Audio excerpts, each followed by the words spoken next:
ಭಜನಾ ತಂಡದವರು ಏನು ಬಂದಿದ್ದಾರೆ ಅದು ನಾವು ಹೇಳ್ತಕ್ಕಂಥದ್ದೇನಲ್ಲ.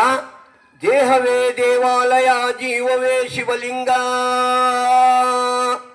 ಬಾಹ್ಯ ಅಂಗಳದೊಳು ಇಳಿದು ಭಜಿಪಂಗೆ ಮುಕ್ತಿ ಸಂದೇಹವಿಲ್ಲೆಂದ ಸರ್ವಜ್ಞ. ಸತ್ಸಂಗದಲ್ಲಿ ಯಾರು ಹಾಡ್ತಾರೆ, ಯಾರು ಭಜನೆ ಮಾಡ್ತಾರೆ ಅವರಿಗೆ ಮೋಕ್ಷ ಗ್ಯಾರಂಟಿ ಅಂತ.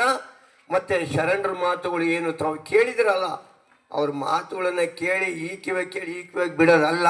ಸ್ವಲ್ಪ ಮಟ್ಟಿಗಾದರೂ ಸೇವೆಯಲ್ಲಿ ಅಳವಡಿಸ್ಕೊಂಡ್ರೆ ನಿಮಗೆ ಭಗವಂತ ಒಳ್ಳೇದು ಮಾಡ್ತಾನೆ ಅಂತ ಹೇಳ್ತಾ, ಅಣ್ಣ ಈ ದೇವಸ್ಥಾನದವರು ಮಲ್ಲಿಕಾರ್ಜುನ ಸ್ವಾಮಿ ದೇವಸ್ಥಾನದ ಕಮಿಟಿಯವರಿಗೆ ಹೃದಯಪೂರ್ವಕ ವಂದನೆ ಹೇಳ್ಬೇಕು. ಯಾಕಂದರೆ ಶ್ರೀಶೈಲಕ್ಕೆ ಹೋದಾಗ ನೋಡಿದ್ದೀನಿ ನಾನು, ಮಹಾನಂದಿ ನೋಡಿದ್ದೀನಿ, ಶ್ರೀಶೈಲದಲ್ಲಿ ಮಲ್ಲಿಕಾರ್ಜುನ ಸ್ವಾಮಿ ದೇವಸ್ಥಾನ.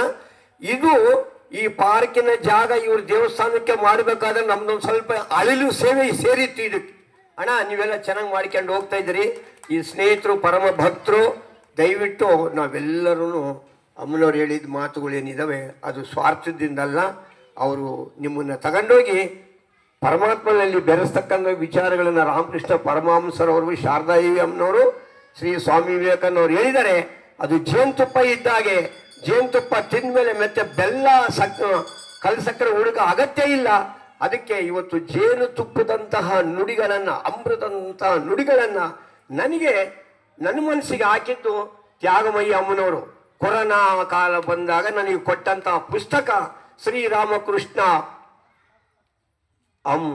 ಉಪದೇಶಾಮೃತ, ಶ್ರೀರಾಮಕೃಷ್ಣ ಉಪದೇಶಾಮೃತ ಪುಸ್ತಕ ಕೊಟ್ಟರು.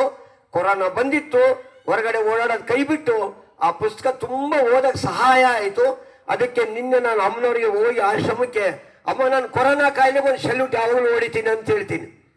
ಯಾಕಂದ್ರೆ ಪುಸ್ತಕ ಓದಕ್ಕೆ ಅವಕಾಶ ಕೊಟ್ಟು ಅದೆಲ್ಲ ಬರೆದಿಟ್ಟಿದ್ದೀನಿ. ಅಮ್ಮನವ್ರು ಆಗಿಂದಾಗಲೇ ಆ ಪುಸ್ತಕ ಮುಟ್ಟಿ ನನಗೆ ಆಶೀರ್ವಾದ ಮಾಡ್ತಾರೆ, ನಿಮಗೆಲ್ಲ ಆಶೀರ್ವಾದ ಮಾಡಿದ್ದಾರೆ. ಶ್ರೀ ಮಲ್ಲಿಕಾರ್ಜುನ ಸ್ವಾಮಿ ದೇವಸ್ಥಾನದ ಕಮಿಟಿಯವರು ಖಂಡಿತ ನೀವೆಲ್ಲೇ ಇವ್ರ ಕಾರ್ಯಕ್ರಮ ಮಾಡಲಿ, ಇದರಿಂದ ನಿಮಗೆ ಭಾಳ ಒಳ್ಳೆಯದಾಗುತ್ತೆ. ನೀವೆಲ್ಲ ಹೆಣ್ಣು ಮಕ್ಕಳು ಗಂಡು ಮಕ್ಕಳು ಏನಿದ್ದೀರಿ, ನಮ್ಮ ಎಲ್ಲ ಸ್ನೇಹಿತರು, ಇವತ್ತೇನೋ ನಾವೆಲ್ಲ ಬಂದು